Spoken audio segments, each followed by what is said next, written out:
You need some help? Who are you? Oh, tow truck driver. Nope.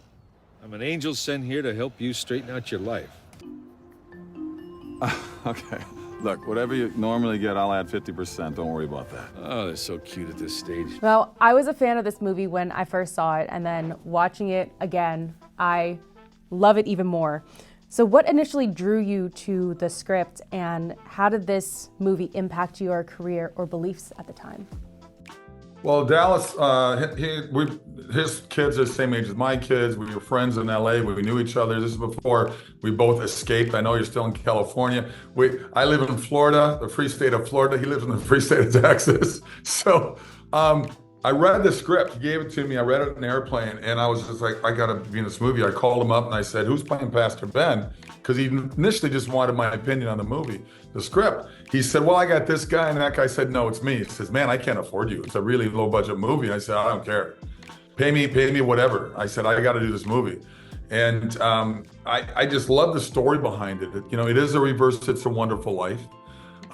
It's got, I play a character that he loves the road he's on, and he's visited by an angel in the form of John Ratzenberger. And I get a what if. And everybody, we all want a what if in life. So that's the supernatural part of this movie, obviously. But everybody has a what if. And they probably have more than one through the course of their lifetime. What if I had married that person? What if I went to that college instead of this one? What if I did that for a job instead of that? We all have that. And my character gets this chance to see the road, but he doesn't want to see it because he loves the road he's on. That's what makes it the opposite of What's the Wonderful Life. But he has no choice. And John Ratzenberger, as the angel, tells him, you have to commit to this world. You have free will. God's given you free will. You can go back to that life, but you really have to understand what this road that you were meant to be on and what it means to you. And it's a great story. Look, I've done over 90 movies.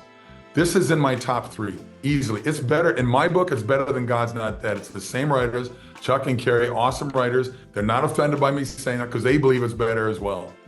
And what God's Not Dead became a hit is word of mouth. And we need, as independent producers and directors and companies, we need pastors, people, religious leaders to tell their congregation, their followers to support these movies. Otherwise, they die in the vine. We have a battle. We have a spiritual battle in this country. And we need to fight back to the evil, horrible movies Hollywood keeps doing.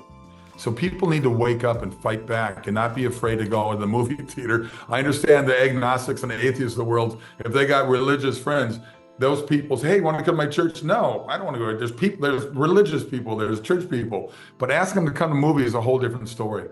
It's people, yeah, I'll go see that movie. I've had so many people through sorbostudios.com emails every day saying, you know what? I became a Christian because of your movies. Or, look, I don't believe the way you do, but I saw God's Not Dead, or I saw Miracle in East Texas, and I'll tell you, I thought it was a really good movie. It had a good message. That's a win to me. And that's the road God put me on after I did this movie. When I did this movie with Dallas, I said, I want to do more movies like What If? That was the road that God intended me to be on. This is the director's diary, day 5. Today was one of the strangest days of shooting I've ever had, because at lunchtime, I thought we were absolutely destroyed. I thought we had absolutely no, I was honestly almost on the verge of tears, thinking about what had to be done to try to make today work.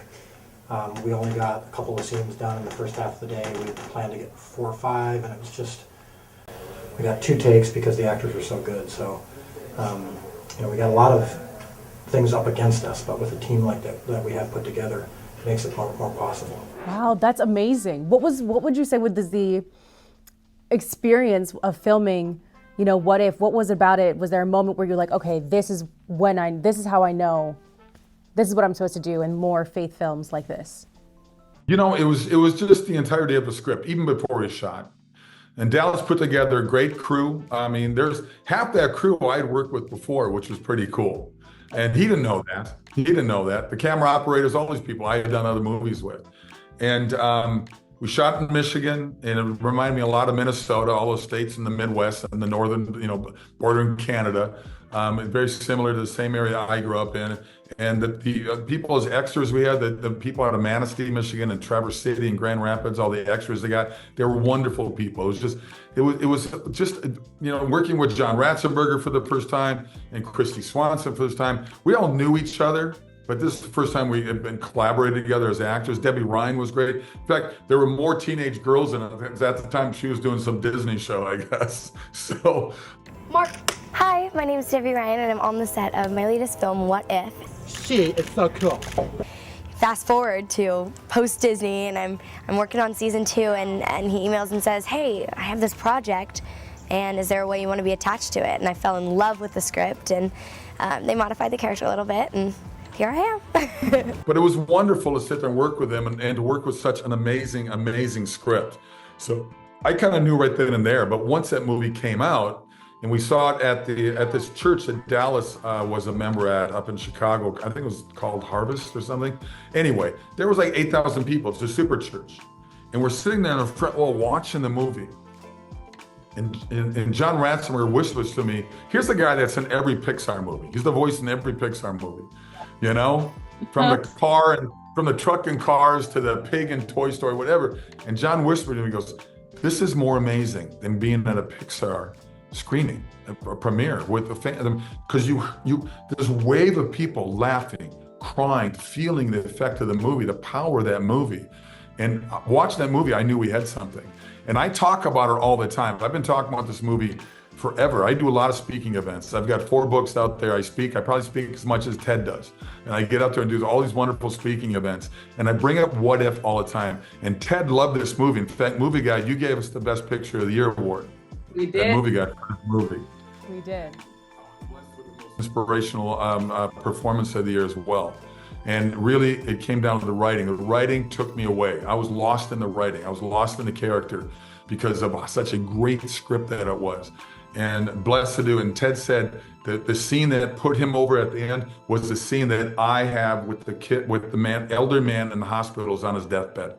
And that hit me too, because for me to have this long monologue talking to this guy, the monologue becomes really Jesus talking to me, through me, to him. But it also resonates in my character as well, saying, oh my goodness, I need to find the forgiveness that I'm asking this man to find as well. It's just a wonderful movie. And I hope every religious leader, every leader tells people to support this movie, because it's only going to be out there August 5th and August 7th. And if we get people to support this movie, we will get more days. It's hard for independent movies. We don't have a $100 million advertising budget for $1 million movie. So that's the battle Hollywood wins against us, to promote their anger and their hatred and it's over-sexualization in the movies they're doing. Hollywood used to do movies like this.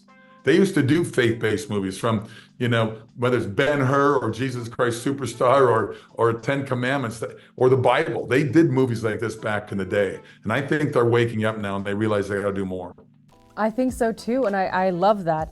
You talked about how important movies are they really change the culture, they change society, they have such a huge impact.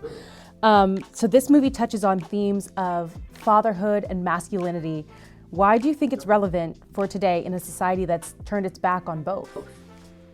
Because they've been trying to emasculate men for decades now. They've really accelerated it. They're doubling down on it for some reason. I work a lot with Kirk Cameron. We do a lot with Brave Books. And I've got my last book out with them is called, The Bare Essentials of a Father. It's about the importance of being a father. My son Braden does a lot of speaking events, and he's got a second book out right now that says Embrace Masculinity. Pushing back to a culture that wants to push men down. And the importance of fathers in the family, importance of mentors, male mentors. We're fighting back in a positive way instead of a negative way, but we're fighting back, I think, in a louder way as well. And so this movie, it does talk about the importance of fathers and family. It does talk about the importance of having a faith in your life. There's so much anger and hatred out there, and these people that have so much anger and hatred, I swear to you, they don't like who they are. They don't like their jobs if they have them, they don't like the relationships they have when they don't like anything, and they want to project that hate onto you, and they use the internet as the way to attack people. And it's really sad to me. And we need to pray for these kind of people. We need to pray for groups like Antifa and pray for these people that are attacking, showing up at these events, attacking people that want to talk about positive things. These people are walking down a dark, dark, dark world, and we need to spread the light to these people to realize, to make them look in the mirror and say they're the problem. They are the problem. And they can't sit there and use other people for their mistakes in their life. When we all have faults, we all make mistakes. But I'll tell you, failure is a positive thing. But unfortunately, too many people fail once at a young age and they just give up. And they say, it's your fault. I'm just going to give up. I want government to take care of me. I want, this, that, and the other thing. I deserve this. No, you don't deserve anything. My father taught me at a young age, you will fail in your life. Failure is a good thing. Use it as a positive. Don't expect handouts. Don't expect people to come in and help you out. And, you want people to help out. I think I think most people are good people, but we have so much crap going on right now. And we need to fight back. And movies like this are a way to fight back in a positive way.